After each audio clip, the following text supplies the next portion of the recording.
আসসালামু আলাইকুম। ভালো আছো সকলে?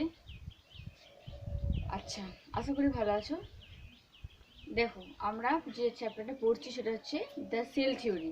The basic unit of life is cell. আমরা জানি এই চ্যাপ্টারটা তোমাদের কমপ্লিট হলে সিলেবাসটা মোটামুটি কমপ্লিট, ঠিক আছে। ক্লাস 11-এ তোমাদের মানে অন্যান্য সাবজেক্টের তুলনায় বায়োলজি সিলেবাসটা হিউজ, প্রচুর সিলেবাস। কিন্তু যখন 12-এ উঠবে তখন দেখবে যে অন্যান্য সাবজেক্টের তুলনায় বায়োলজি সিলেবাসটা ততটাই কম। 11-এ তোমাদের প্রচুর বড় একটা সিলেবাস। ওকে, যাই হোক, দেখো, আগের দিন আমরা কার্টহুইল মডেল পড়েছি। এই কার্টহুইল মডেল, ক্লোরোপ্লাস্ট, নিউক্লিয়াস স্ট্রাকচার, এগুলো কিন্তু ইম্পর্টেন্ট খুবই, ঠিক আছে, অন্যান্য তুলনায়। যেমন লাইসোজোমের স্ট্রাকচার, এন্ডোপ্লাজমিক রেটিকুলাম স্ট্রাকচার, ওগুলো তো ফাংশনটা ইম্পর্টেন্ট, এমসিকিউ কোশ্চেন, কিন্তু বড় কোশ্চেনের জন্য 5 মার্কসের জন্য বা 3 মার্কসের জন্য এগুলো হচ্ছে ইম্পর্টেন্ট। তো দেখো, নিউক্লিয়াসের মেন বলেছিলাম যে আদি কোষের নিউক্লিয়াসটা হচ্ছে অনুন্নত প্রকৃতি। অনুন্নত মানে যে চারটে অংশ নিয়ে গঠিত নিউক্লিয়াস, নিউক্লিয় পর্দা, নিউক্লিয় লাস্ট, নিউক্লিয় প্লাজম এবং নিউক্লিয় জালিকা, সেগুলো কিন্তু সুগঠিত হয়নি। বাট পরবর্তীকালে কমপ্লেক্সিটি মানে জটিলতা, নিজেদের মধ্যে জটিলতা ধীরে ধীরে বাড়তে থাকায় ধীরে ধীরে সেটা আদি নিউক্লিয়াস থেকে আদর্শ নিউক্লিয়াসের উৎপত্তি হয়েছে। আদর্শ নিউক্লিয়াস কেন বলবো? কারণ সেখানে এই চারটি অংশ বর্তমান সুগঠিতভাবে তৈরি হয়ে থাকে, সেই জন্য বলা আছে আদর্শ নিউক্লিয়াস। তো সেই নিউক্লিয়াসের মধ্যে আমরা ফার্স্ট পার্ট পড়েছি নিউক্লিয় পর্দা। নিউক্লিয় পর্দা আগের ক্লাসে দেখিয়েছি যে এটা যদি নিউক্লিয়াস হয় তো এই যে মেমব্রেন, সেই মেমব্রেনটাকে বলা হচ্ছে নিউক্লিয় পর্দা, অর্থাৎ দ্বি-একক পর্দা বেষ্টিত যে অংশ কি হচ্ছে নিউক্লিয়াসের একটা নির্দিষ্ট আকৃতি প্রদান করে থাকে, তাকে বলা যায় ক্যারিওথিকা বা নিউক্লিয় পর্দা। আগের ক্লাসে এটা করিয়েছি, তাহলে জাস্ট রিপিট করছি। এই নিউক্লিয় পর্দাকে যদি একটু ডিপলি সেকশন করা হয় তাহলে দেখা যাবে এরকম একটা অংশ, যার এটা হচ্ছে ভিতরের দিকে আর এটা হচ্ছে বাইরের দিকে। তাহলে এটা হচ্ছে তোমার অন্তঃপর্দা, আর এই বাইরের দিকে এটা হচ্ছে বহিঃপর্দা। দুটি পর্দার মাঝখানে কিছু গ্যাপ দেখতে পাচ্ছ তোমরা, এই গ্যাপটাকে বলা হচ্ছে পেরি নিউক্লিয়ার স্পেস। একে বলা হচ্ছে পেরি নিউক্লিয়ার স্পেস। ওকে, আর কি দেখা যায়? দেখো, দেখতে পাচ্ছ? হ্যাঁ, এরপরে এখানে কিছু ওপেনিং আছে। এই যে নিউক্লিয় পর্দার এখানে কিছু ওপেনিং দেখা যায়, যেগুলোকে বলা আছে নিউক্লিয় ছিদ্র। নিউক্লিয় ছিদ্র। আর এই নিউক্লিয় ছিদ্রতে কিছু জারক বিশিষ্ট একটা জটিল গঠন লক্ষ্য করা যায়, যাকে বলা আছে রন্ধ্র, নিউক্লিয় রন্ধ্র।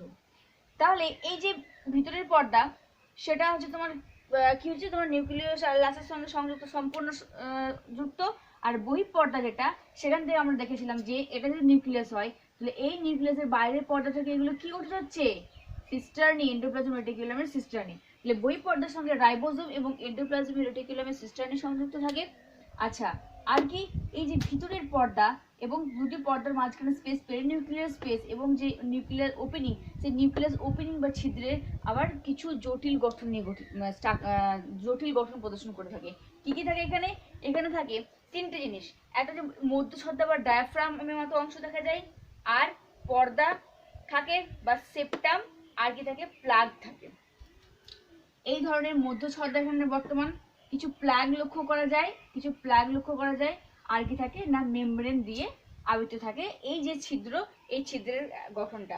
ওকে, এখানে অ্যানিউলাস এক ধরনের ছিদ্র লক্ষ্য করা যায়, যেটা কি এই যে ওপেনিং, এই ওপেনিং এর চক্রাকারে বেষ্টন করে অবস্থান করছে একটা মেমব্রেন, যাকে বলা আছে অ্যানিউলাস।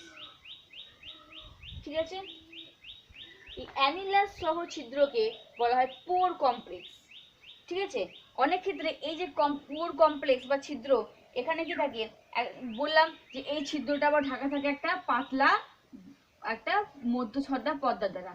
আর এখানে একটা গঠন লক্ষ্য করা যায়, সেটা হচ্ছে কি 9টি সিলিন্ডার দেখা যায়। তার মধ্যে একটা সিলিন্ডার কেন্দ্রে থাকে আর বাকি 8টা পরিধির দিকে। মানে এগুলো মাইক্রোস্কোপে দেখলে একটা জটিল আকৃতির গঠন। এই হচ্ছে নিউক্লিয় পর্দার গঠন। ওকে, তাহলে নিউক্লিয় পর্দার কাজ কি? নিউক্লিয়াসের গঠন বললে আমরা নিউক্লিয় পর্দার গঠন বলবো, নিউক্লিয় লাসের গঠন বলবো, নিউক্লিয় প্লাজম এবং নিউক্লিয় জালিকা সবগুলোরই। ওকে, এখানে একটা একটা করে আসবে না যে নিউক্লিওলাসের গঠন বর্ণনা করো বা নিউক্লিওপ্লাজম, এলে নিউক্লিয়াসের গঠনই আসবে। নিউক্লিয়াসের গঠন, নিউক্লিয় পর্দার কাজ কি দেখো, এই নিউক্লিয় পর্দার গঠন বর্ণনা করার সময় কাজ লিখবে, যেভাবে করাচ্ছি পরীক্ষা সেভাবে করবে। তারপর নিউক্লিওলাসের স্ট্রাকচার মানে বলবে, তারপরে তার ফাংশন বলবে। এভাবে প্রত্যেকটা নিউক্লিয়াসের পার্টের গঠন এবং ফাংশনগুলো লিখবে। তাহলে কাজ হচ্ছে কি, নিউক্লিয়াসের আকৃতি প্রদান করে, নিউক্লিয়াসের আকৃতি প্রদান করে, তাই না? আর কি করে না, এন্ডোপ্লাজমিক রেটিকুলাম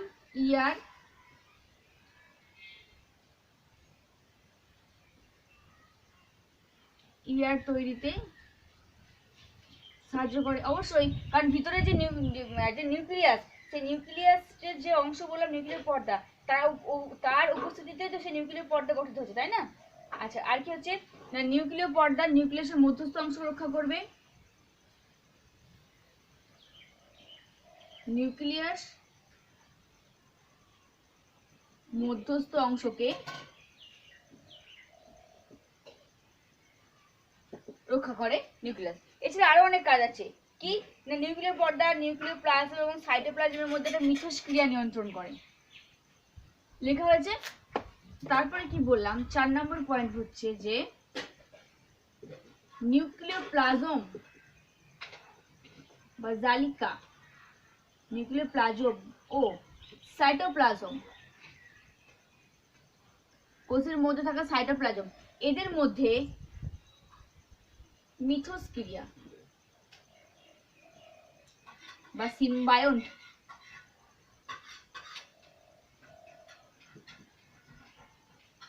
মিথস্ক্রিয়া নিয়ন্ত্রণ করে।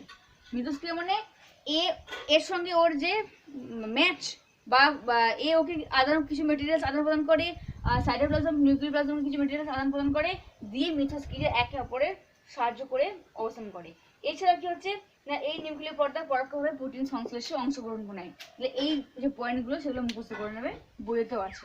এই দেখলাম আমরা নিউক্লিয় পর্দা গঠন এবং কাজ। এরপর আমরা 2 নম্বরটা স্ট্রাকচার দেখবো, নিউক্লিওলাস। 2 নম্বর নিউক্লিয়াস অংশ কি, নিউক্লিওলাস। দেখো, এই নিউক্লিওলাস কথাটা তোমরা আগে একটু শুনেছো, যে যখন পড়েছো তোমরা, ক্রোমোজোম পড়েছো, ক্রোমোজোম পড়ার সময় যে সেন্ট্রোজোমের যে স্ট্রাকচার, সেখানে আদর্শ বা সরল যে ক্রোমোজোমের স্ট্রাকচার, সেই সরল ক্রোমোজোমের স্ট্রাকচার পড়ার সময় গৌণ খাঁজের ওখানে তোমরা নিউক্লিওলাস কথাটা শুনেছিলে। তা এই নিউক্লিওলাস হচ্ছে বিজ্ঞানী ফন্টানা, প্রথম কি আবিষ্কার করেছিলেন বিজ্ঞানী ফন্টানা, এই প্রথম এটাকে আবিষ্কার করেছিলেন আর 1781 খ্রিস্টাব্দে। 1781 খ্রিস্টাব্দে বিজ্ঞানী ফন্টানা আবিষ্কার করেন কি, নিউক্লিয়াস। মনে রাখবে, পরবর্তীকালে বিভিন্ন বিজ্ঞানীরা কি করেছিলেন না, কেউ কেউ ওয়াগার কি করেছিলেন, ওয়াগনার, তিনি এগুলোকে বর্ণনা করেছিলেন। বেওম্যান তিনি বর্তমানে এই নামে অভিহিত করেছেন। ওকে, এই নিউক্লিওলাস ক্রোমাটিন সূত্রের সঙ্গে নিউক্লিওলার অর্গানাইজেশনের একটা সংযুক্ত থাকে। তখন তোমরা দেখেছিলে যে এই যে পোর্শন, যেটাকে আমরা বলি স্যাটেলাইট পোর্শন, আর এই যে খাঁজ,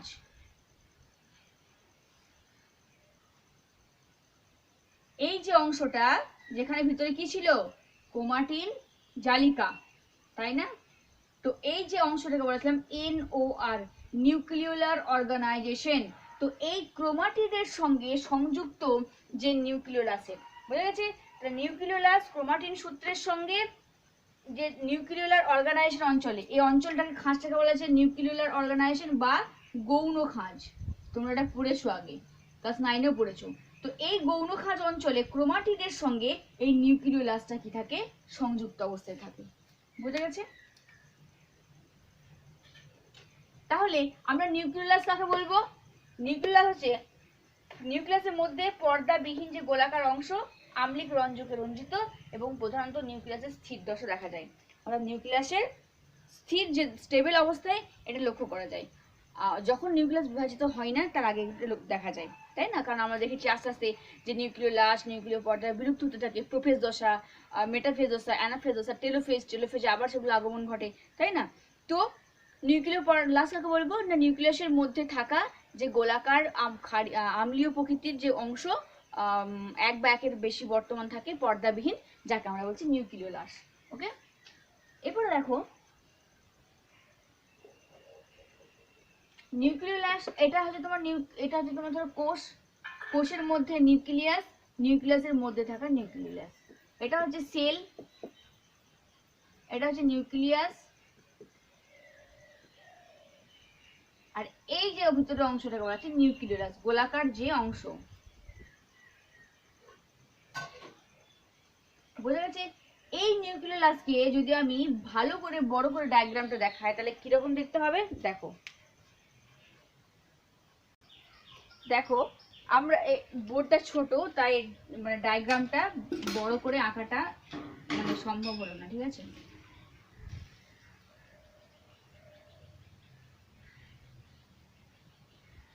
লক্ষ্য করবে একটু, এখানে তিনটে জিনিস মেইনলি দেখা যাচ্ছে। তাহলে কি বললাম যে সে কোষের মধ্যে নিউক্লিয়াস, নিউক্লিয়াসের মধ্যে নিউক্লিওলাস। তো আমরা এখন পড়ছি নিউক্লিওলাস। তো নিউক্লিওলাসের স্ট্রাকচার যদি আমরা দেখি, এই নিউক্লিওলাসকে বড় করে তাহলে কি দেখবো, এরকম একটা গঠন প্রদর্শন করে থাকে। ওকে, যার মেনলি নিউক্লিওলাস কি কি কোন কোন অংশ নিয়ে গঠিত, তিনটে অংশ। এক হচ্ছে অনিয়তকার অঞ্চল, তোমরা দেখতে পাচ্ছ এই পোর্শনটা, হ্যাঁ দেখো, এক হচ্ছে অনিয়তকার অঞ্চল দেখা যায়, এই যে স্পেস যে অঞ্চল তাকে অনিয়তকার অঞ্চল বলছে। আর কিছু সূত্রাকার অঞ্চল দেখা যায়, সূত্রাকার মানে এই ধরনের যে গঠন স্ট্রাকচার দেখতে পাচ্ছ এই অংশটাকে বলা যায় সূত্রাকার অঞ্চল। মানে কিছু এই ধরনের স্পেস থাকে যাকে অনিয়তাকার, যেখানে মানে অনিয়তাকার ভাবে বিভিন্ন প্রোটিনগুলো ছড়িয়ে থাকে। কিছু সূত্রাকার অঞ্চল থাকে যে নির্দিষ্ট অঞ্চলের মধ্যে প্রোটিন বর্তমান করে। কিছু দানাদার অঞ্চল দেখা যায়। ওকে, তাহলে তিনটে অঞ্চল নিয়ে গঠিত নিউক্লিওলাস, অনিয়তাকার অঞ্চল, সূত্রাকার অঞ্চল আর দানাদার অঞ্চল। একটু পরে ব্যাখ্যা করবো। আর থাকে আরএনএ তন্তু। আর এই নিউক্লিওলাসের পরিধির দিকে আর ভিতরের দিকে কিছু ক্রোমাটিন থাকে।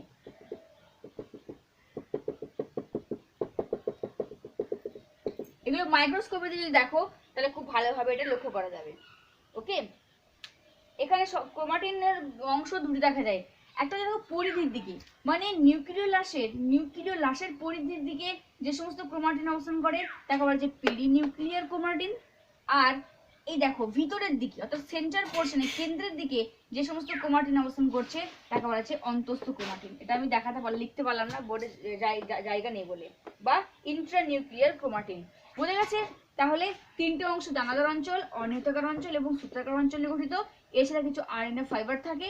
আর যে ক্রোমাটিন অংশ, অর্থাৎ বললাম যে নিউক্লিওলাস, প্রথমেই বললাম যে মানে ক্রোমাটিডের সঙ্গে, অর্থাৎ নিউক্লিওলার অর্গানাইজেশন বা গৌণ খাঁজের যে ক্রোমাটিড, সেই ক্রোমাটিডের সঙ্গে সংযুক্ত থাকে হচ্ছে নিউক্লিওলাস। তো সেই নিউক্লিওলাসের ক্রোমাটিড দুই ভাবে অবস্থান করে। একটা পরিধির দিকে ক্রোমাটিনকে বলা হচ্ছে পেরিনিউক্লিয়ার ক্রোমাটিন, আর সেন্টার পোর্শনে অবস্থিত ক্রোমাটিনকে বলা হচ্ছে আন্তঃনিউক্লিয়ার ক্রোমাটিন বা ইন্ট্রানিউক্লিয়ার ক্রোমাটিন। বোঝা গেছে? পরীক্ষাতে নিউক্লিওলাস যখন ব্যাখ্যা করবে এই ডায়াগ্রামটা দেবে, এটা দেন তারপর আমরা আলোচনা করবো। আমরা ফার্স্টে দেখবো এই তিনটে অংশ কি কি। দেখো, তাহলে এই নিউক্লিওলাসের ডায়াগ্রামটা আমরা ফার্স্ট দেখালাম। তারপর দেখো এই নিউক্লিওলাস কয়টি অংশে গঠিত। একটা হচ্ছে অনিয়তাকার অঞ্চল,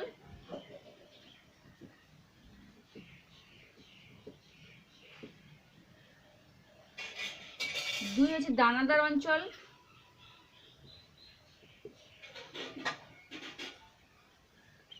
আর তিন হচ্ছে সূত্রাকার অঞ্চল।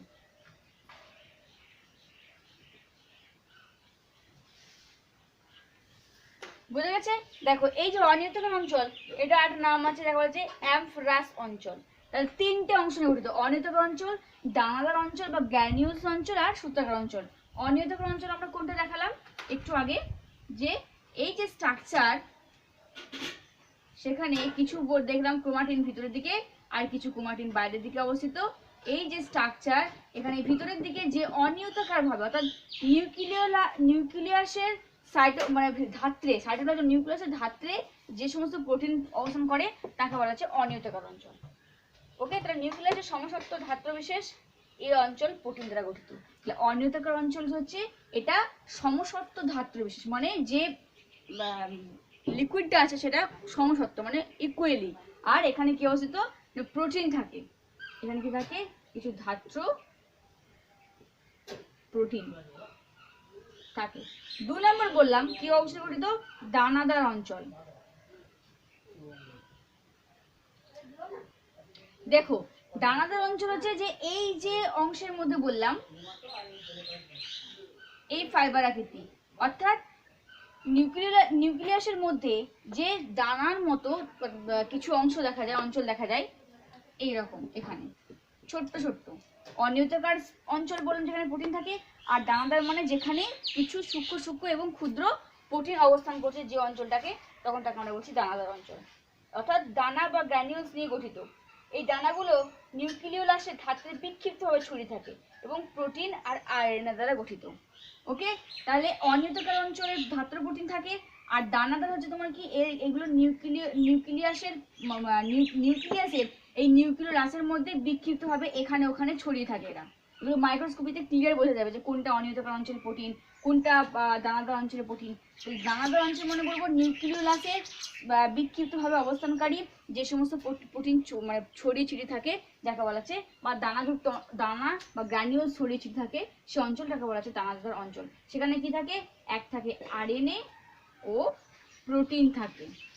এই দানাদার অঞ্চল হচ্ছে কি নিয়ে গঠিত, আরএনএ এবং প্রোটিন।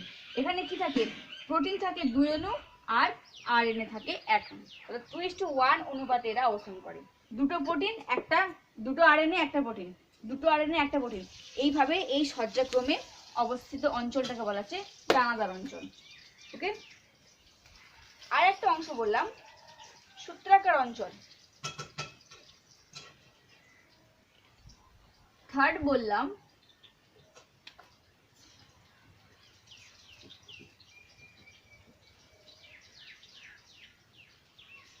দেখালাম এই যে কিছু স্পেস দেখা যায় মাঝখানে, অঞ্চলটাকে বলা হচ্ছে সূত্রাকার অঞ্চল। এটা কি, এই অঞ্চলটাকে নিউক্লিয় লেমা বলা হয়। এই অঞ্চলটি ক্ষুদ্র এবং সূক্ষ্ম তন্তু নিয়ে গঠিত, এগুলি প্রোটিন এবং আরএনএ দ্বারা গঠিত। ওকে, তাহলে সূত্রাকার অঞ্চল এখানে আরএনএ ও প্রোটিন দ্বারা গঠিত কিছু ফাইবার বা তন্তু দ্বারা গঠিত তন্তু থাকে, ঠিক আছে। আর এই সূত্রাকার অঞ্চলটাকে কি বলা হচ্ছে না, নিউক্লিয় লেমা। এই অঞ্চলটাকে আরেকটা নাম বলা হয় নিউক্লিয় লেমা। বোঝা গেছে?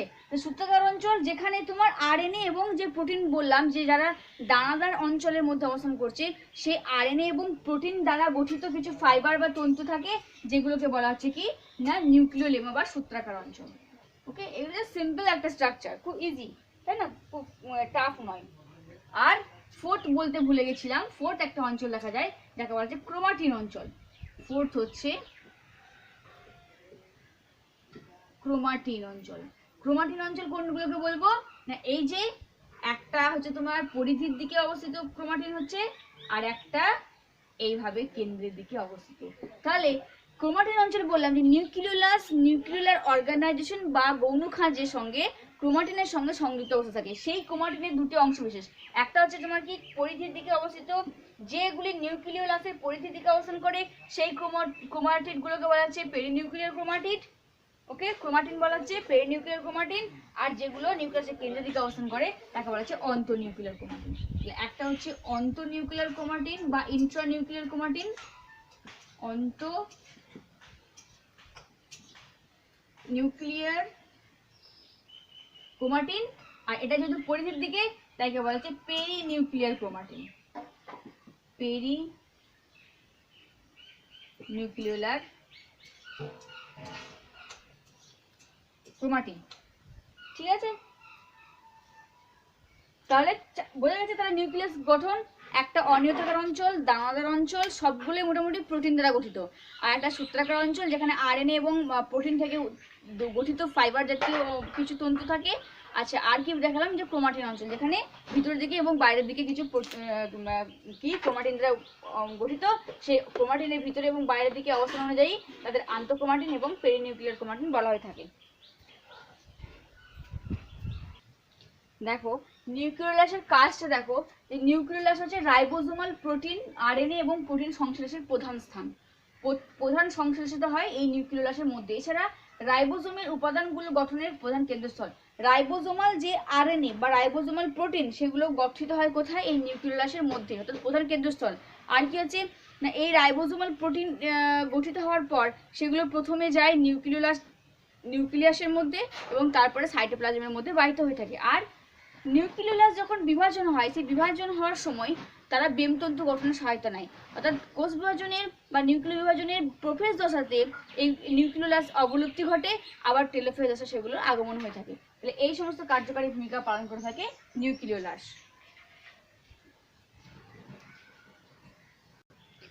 দেখো এরপর হচ্ছে নিউক্লিওপ্লাজম, 3 নম্বর স্ট্রাকচার নিউক্লিওপ্লাজম। নিউক্লিওপ্লাজম আমরা কাকে বলবো, এটা যদি নিউক্লিয়াস হয়,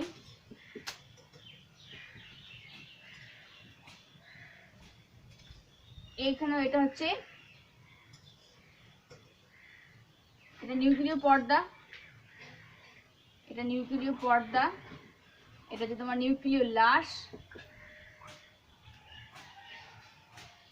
তাহলে নিউক্লিওপ্লাজম আমরা কাকে বলবো, দেখো নিউক্লিয়াসের মধ্যে যে অর্ধস্বচ্ছ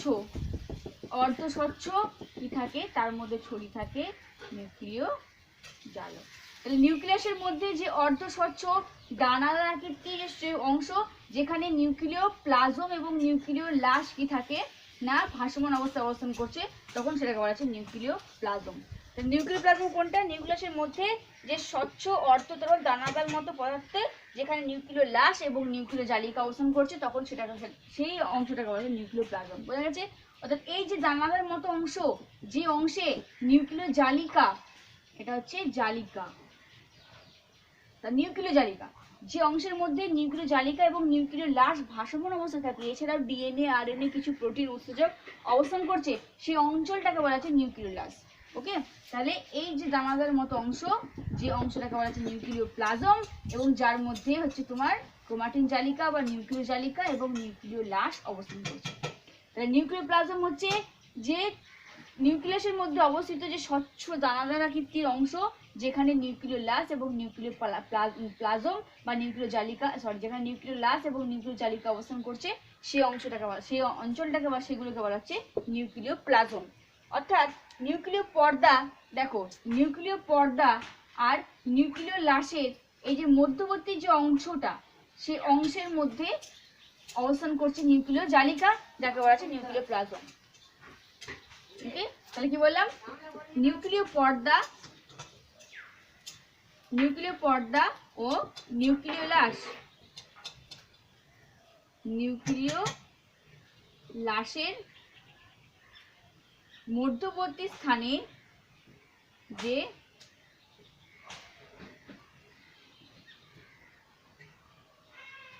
কোলয়েড জাতীয় পদার্থ থাকে, তাকে আমরা বলছি নিউক্লিয়াস। কোলয়েড জাতীয় মানে একটু হার্ড, একটু জটিল টাইপের, কঠিন টাইপের। সে নিউক্লিয় পর্দা এবং নিউক্লিয় লাশের মধ্যবর্তী স্থানে যে কোলয়েড জাতীয় পদার্থ থাকে, যাকে বলা হচ্ছে নিউক্লিওপ্লাজম বা ক্যারিওলিম্ফ বলা হয়। কি বলা হয়েছে, ক্যারিওলিম্ফ।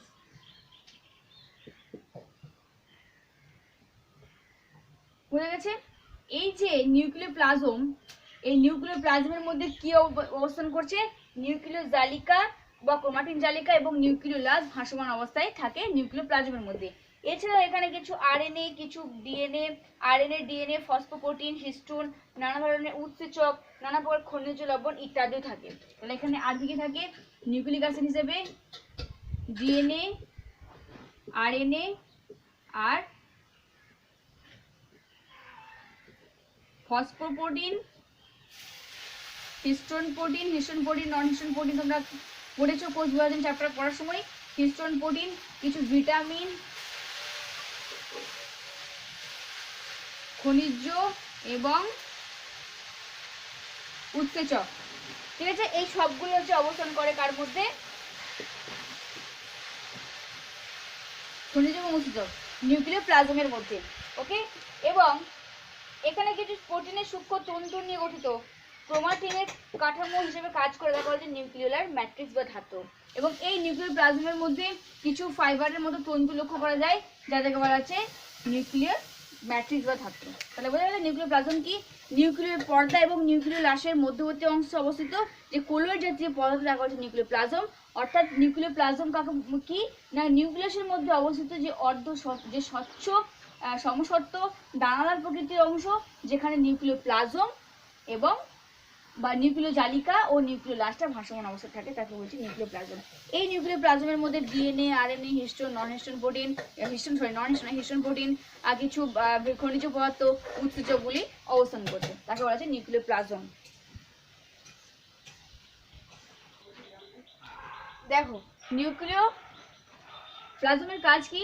এটি নিউক্লিয়াসের ধাত্র রূপে কাজ করে, তরল রূপে, ধাত্র রূপে, এবং যার মধ্যে কি থাকে নিউক্লিয়াসের ক্রোমাটিন এবং সূত্র ও অন্যান্য অংশ অবস্থান করছে নিউক্লিয় প্লাজমের মধ্যে। একটু আগে দেখলাম।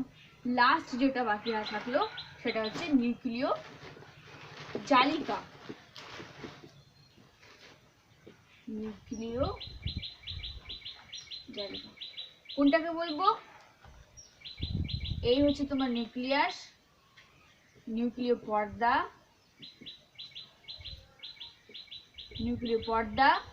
নিউক্লিয় লাশ,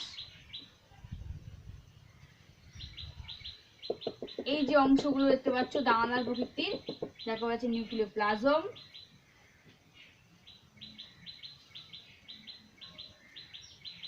আর এই নিউক্লিওপ্লাজমের মধ্যে ভাসমান অবস্থায় থাকা যে জালিকা বা তন্তু, যাকে বলা হচ্ছে নিউক্লিয় জালিকা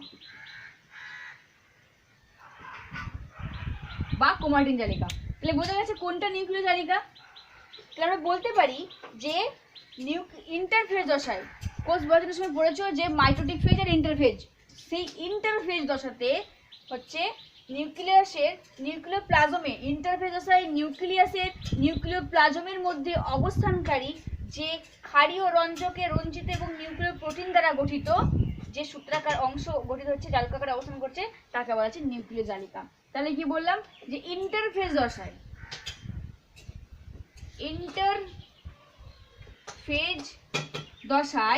নিউক্লিওপ্লাজম এবং নিউক্লিয়াসের নিউক্লিওপ্লাজমের মধ্যে অবস্থানকারী যে ক্ষারীয় প্রোটিন যুক্ত, ক্ষারীয় অর্থাৎ হিস্টোন আর নন হিস্টোন প্রোটিন ভাগ আছে, ক্ষারীয় প্রোটিন যুক্ত যে সূত্রাকার অংশ জালিকাকারে অবস্থান করছে, তখন সেটাকে বলা হচ্ছে নিউক্লিয় জালিকা বা ক্রোমাটিন সূত্র বা ক্রোমাটিন জালিকা। ক্লিয়ার?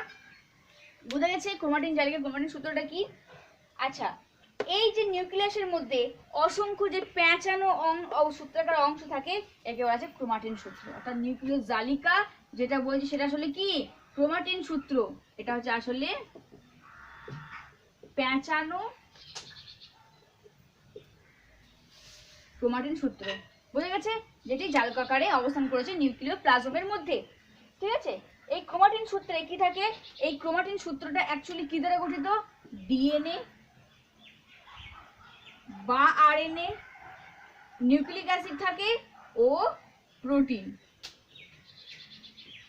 এটাকে আমরা কি বলি? নিউক্লিক অ্যাসিড, তাই না? কারণ ডিএনএ স্ট্রাকচার কি প্রত্যেকে পড়েছো যে দুই ধরনের, একটা নিউক্লিক অ্যাসিড আর কি থাকে? প্রোটিন থাকে। তো সেই নিউক্লিক অ্যাসিড কি ডিএনএ আরএনএ, তারপর অনেক ভাগ পড়েছো যে DNA deoxy ribo nucleic acid, ribose nucleic acid ইত্যাদি নিয়ে গঠিত। তো মেনলি ক্রোমাটিন সূত্রটা থাকে নিউক্লিক অ্যাসিড, ডিএনএ আরএনএ অথবা প্রোটিন, দুই রকম হিস্টোন আর নন হিস্টোন প্রোটিন দ্বারা গঠিত। ঠিক আছে? কোষের ইন্টারফেজ দশায় এই ক্রোমাটিন সূত্রগুলো পরস্পরের সঙ্গে পেঁচিয়ে জালকাকারে অবস্থান করছে থাকে। ঠিক আছে? এবং সমস্ত নিউক্লিওপ্লাজমের মধ্যে দেখো এরা ছড়িয়ে অবস্থান করছে, কিন্তু প্রোফেজ দশায় এই কুণ্ডলীগুলো ধীরে ধীরে স্পষ্ট হয়ে ক্রোমোজোমে পরিণত হয়ে থাকে। তাহলে কি বললাম কথাটা? যে নিউক্লিয় জালিকা হচ্ছে কি? যে নিউক্লিয়াসের মধ্যে অবস্থানকারী যে ইন্টারফেজ দশায় নিউক্লিয়াসের মধ্যে অবস্থানকারী নিউক্লিওপ্লাজমের উপর ভাসমান যে সূত্রাকার ক্ষারীয় প্রোটিন রঞ্জকে রঞ্জিত অংশ নিয়ে গঠিত যে তন্তু বা সূত্রগত অংশ জালিকাকারে অবস্থান করছে, তখন তাকে নিউক্লিয় জালিকা বা ক্রোমাটিন সূত্র বলা হয়ে থাকে। ওকে? তো এই ক্রোমাটিন সূত্র কি দ্বারা গঠিত? নিউক্লিয় জালিকা হচ্ছে অ্যাকচুয়ালি প্যাঁচানো ক্রোমাটিন সূত্র, যে ক্রোমাটিন সূত্র নিউক্লিক অ্যাসিড, ডিএনএ অথবা আরএনএ কিংবা প্রোটিন দ্বারা গঠিত। তো ইন্টারফেজ দশায় কি হয়? এই ক্রোমাটিন সূত্রগুলো পেঁচিয়ে জালিকাকারে অবস্থান করছে এবং প্রোফেজ দশায় এইগুলো ধীরে ধীরে সুস্পষ্ট আকার ধারণ করে এবং ক্রোমোজোমে রূপে লক্ষ্য করা যায়। কুণ্ডলীকৃত সুস্পষ্ট হয়ে ক্রোমোজোম রূপ ধারণ করে, তাই না? এই অংশটাই তো, এই অংশটাই কি হচ্ছে না, যখন প্রোফেজ দশা দেখতে পাচ্ছি,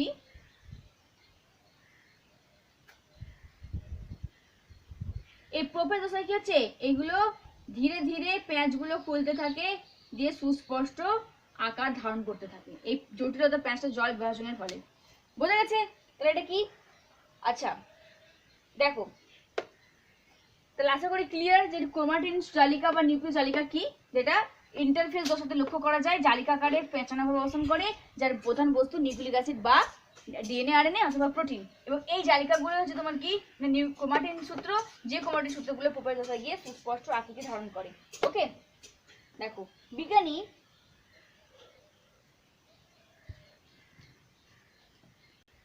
দেখো এই অংশটা তোমরা ক্লাস 10-এ পড়েছো। ক্লাস 10-এ যে বিজ্ঞানী হিটজ, তিনি 1928 খ্রিস্টাব্দে তিনি কি করেছেন না, এই ক্রোমাটিন সূত্রকে দুটি অংশে ভাগ করেছেন, একটা ইউক্রোমাটিন, একটা হেটারোক্রোমাটিন। ইউক্রোমাটিন এবং হেটারোক্রোমাটিন তোমরা 11-এও কোষ বিভাজন চ্যাপ্টারে পড়েছো, আবার 10-এও পড়েছো। তো ইউক্রোমাটিন এবং হেটারোক্রোমাটিন হচ্ছে দুটি ক্রোমাটিনের দুটি অংশ। একটা অংশ হচ্ছে তোমার গাঢ় রঞ্জিত রঞ্জকযুক্ত মানে পোর্শন, আর একটা হচ্ছে হালকা রঞ্জকযুক্ত পোর্শন। অর্থাৎ যখন কোনো স্টেন করা হবে, কালার দেওয়া হয়, সেখানে যে কালারটা কম ধারণ করে আর কোনো কোনো জায়গায় বেশি ধারণ করে, সেই অংশের নাম অনুযায়ী। তো ইউক্রোমাটিন হচ্ছে যেগুলো লাইট একদম হালকা রঞ্জকে রঞ্জিত, সেখানে তাকে বলেছে ইউক্রোমাটিন, আর যেগুলো গাঢ় রঞ্জকে রঞ্জিত তাকে বলা হচ্ছে হেটারোক্রোমাটিন। এই ইউক্রোমাটিন অঞ্চল কি করে, এরা সক্রিয় জিনকে বহন করে, এরা সক্রিয় জিনকে বহন করে। ওকে, আর কি হচ্ছে, নিউক্লিয়াসের স্থির দশায় বা ইন্টারফেজ দশায় কি হচ্ছে, এই ইউক্রোমাটিন গুলো প্রসারিত অবস্থায় থাকে। এরা কি অবস্থায় থাকে? প্রসারিত অবস্থায়। কোন অবস্থাতে? প্রসারিত অবস্থায় থাকে ইন্টারফেজ দশাতে। ওকে, আর এরা হালকা রঞ্জকে রঞ্জিত, এরা হচ্ছে হালকা রঞ্জকে রঞ্জিত। ইউক্রোমাটিন হচ্ছে তোমার ইন্টারফেজ দশায় এরা প্রসারিত অবস্থায় থাকে, মানে একটু ছড়িয়ে থাকে, আর হালকা রঞ্জকে রঞ্জিত হয়ে থাকে, এবং এরা সক্রিয় জিনকে বহন করে থাকে, যাকে আমরা বলছি ইউক্রোমাটিন। ওকে, আর হেটারোক্রোমাটিন হচ্ছে এটা অপেক্ষাকৃত পুরু এবং মোটা আর গাঢ় রঞ্জকে রঞ্জিত, এরা কিন্তু কোনো রকম সক্রিয় জিন বহন করে থাকে না। তোমাদের সিলেবাসে জাস্ট এইটুকুই আছে, এটা তোমাদের ডিপলি নেই। 12-এ যখন যাবে তখন তোমাদের এটা সম্পর্কে ডিপে পড়বে। এটা হচ্ছে গাঢ়, এটা হচ্ছে গাঢ় রঞ্জকে রঞ্জিত, কোনো সক্রিয় জিন বহন করে না। ওকে, এটা লিখে নেবে। অর্থাৎ এ সক্রিয় জিন বহন করে না, সেটা হচ্ছে ইউক্রোমাটিন। বুঝে গেছে? তাহলে ইউক্রোমাটিন এবং হেটারোক্রোমাটিন কি? আচ্ছা, ক্যারিওজোম কাকে বলে একটু আগেই বললাম। ক্যারিওলিম মানে নিউক্লিওপ্লাজমকে বলা হয়, আর ক্যারিওজোম বলা হয় নিউক্লিয় জালিকাকে। অর্থাৎ নিউক্লিয়াসের মধ্যে যে গোলাকার ক্রোমাটিন পদার্থ দেখা যায় তাকে বলা হচ্ছে ক্যারিওজোম। ওকে, আর এই নিউক্লিয় জালিকা তাহলে কাজ কি হবে? ক্রোমাটিন সূত্র গঠন করা আর সেগুলোকে বংশ পরম্পরায় বহন করা। কোষ বিভাজনের সময় ক্রোমোজোম গঠন করা। নিউক্লিয় জালিকার কাজ হচ্ছে কোষ বিভাজনের সময় ক্রোমোজোম গঠন করা এবং কি হচ্ছে সেগুলো বংশ পরম্পরায় বহন করা, তাই তো? এবং বংশগত পদার্থকে বহন করে।